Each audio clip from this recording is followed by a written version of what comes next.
ഒന്നടങ്കം പറയുന്നു കടക്ക് പുറത്ത്. UDF അധികാരത്തിലെത്തി, അതിന്റെ സന്തോഷത്തിലാണ് നമ്മൾ. നല്ല റിസൾട്ടാണ്. കാരണം നമ്മൾ പ്രതീക്ഷിച്ച പോലെ തന്നെ നൂറിലടുപ്പിച്ച് സീറ്റുകളാണ് നമുക്ക് കിട്ടുന്നത്. അപ്പോൾ അത്രയധികം ജനവിരുദ്ധ, അതായത് ഭരണവിരുദ്ധ വികാരം ജനങ്ങളിലേക്ക് അലയടിച്ചുകൊണ്ടിരിക്കുകയാണ്. മുഖ്യമന്ത്രി വരെ പിന്നിലാണ് സ്വന്തം മണ്ഡലത്തിൽ. അപ്പോൾ അത്രയധികം ആൾക്കാർക്ക് ഈ ഭരണം മടുത്തു എന്നുള്ളതാണ്.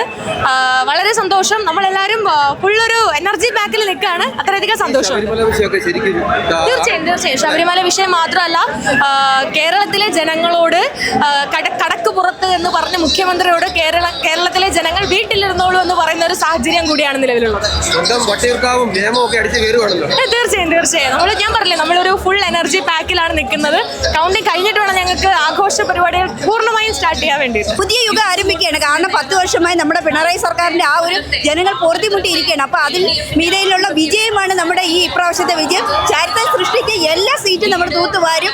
ജയ് UDF. നമുക്ക് ചേട്ടൻ പറഞ്ഞതുപോലെ ശബരിമല വിഷയവുമായി ബന്ധപ്പെട്ട് ജനങ്ങൾ എഴുതിയ വിധിയാണ് ഇപ്രാവശ്യത്തെ ഈ റിസൾട്ട് എന്ന് പറയുന്നത്.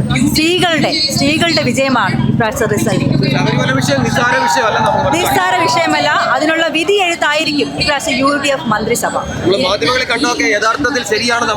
അതെ, തീർച്ചയായിട്ടും അതിനുള്ള വിധി എഴുത്താണല്ലോ ഇത്രയും അധികം സീറ്റ് നേടി UDF മുന്നിൽ നിൽക്കുന്നത്. അതെ, ഒന്നും ഊതി പരിപ്പിക്കുന്നതല്ല. അത് ആ വിധി കണ്ടല്ലോ. ഏകദേശം 97 സീറ്റോളം നമുക്കിപ്പോൾ കിട്ടിക്കഴിഞ്ഞു. ലീഡ് ചെയ്യുന്നുണ്ട്. നമ്മളെല്ലാം പ്രതീക്ഷിക്കുന്ന 100 സീറ്റാണ്. 100 സീറ്റോടുകൂടി UDF അധികാരത്തിലെത്തിയിരിക്കും. ഇത് സ്ത്രീകളുടെ വിജയമാണ്, ജനങ്ങളുടെ വിജയമാണ്. ജനങ്ങൾ വിധി എഴുതിയതാണ്. ഒരിക്കലുമില്ല. നമ്മുടെ പ്രിയപ്പെട്ട പ്രതിപക്ഷ നേതാവ് നല്ലൊരു പോസ്റ്റിലേക്ക് തിരിച്ചു വരും. സീറ്റ് മേടിച്ച് നമ്മൾ അധികാരത്തിൽ വരും. നമ്മുടെ ബഹുമാനപ്പെട്ട പ്രതിപക്ഷ നേതാവ് VD സതീശൻ സാറിന്റെ വാക്ക് നമുക്ക് ഏറ്റവും കൂടുതൽ നമുക്ക് ഇപ്പോ ഈ സമയത്ത് നമ്മളെല്ലാവരും ചേർത്ത് പിടിക്കുന്ന ഒരു കാര്യമാണ്. നമ്മുടെ അഭിമാനമാണ്. തീർച്ചയായിട്ടും നമ്മുടെ VD സതീശൻ സാറിന്റെ ഈ ഒരു പ്രവചനം അത് സത്യമായിരിക്കുകയാണ്. ഇന്ന് ലോകത്തുള്ള ജനങ്ങളെല്ലാം, മലയാളികളെല്ലാം വളരെയധികം സന്തോഷത്തിലാണ്. നമ്മളൊക്കെ എക്സൈറ്റഡ് ആണ്.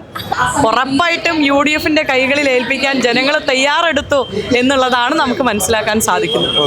10 വർഷം അവർ ഭരിച്ച് നമ്മുടെ നാടിനെ കുട്ടിച്ചോറാക്കി കൈ തന്നില്ലേ? അവരുടെ പാർട്ടിയിലുള്ള സ്ത്രീകൾ പോലും പിണറായിയെ ചീത്ത പറഞ്ഞുകൊണ്ട് നടക്കുകയാണ്. UDF എന്തായാലും തിരിച്ചു വരും. 100% വരും. 100-ൽ കൂടുതൽ സീറ്റ് പിടിക്കും. ഇനി ഞങ്ങളുടെ ഭരണമാണ്, നല്ലൊരു ഭരണമായിരിക്കും കാഴ്ചവെക്കുന്നത്. മുന്നിലോട്ട് തന്നെ പോകും. UDF ജയിക്കും.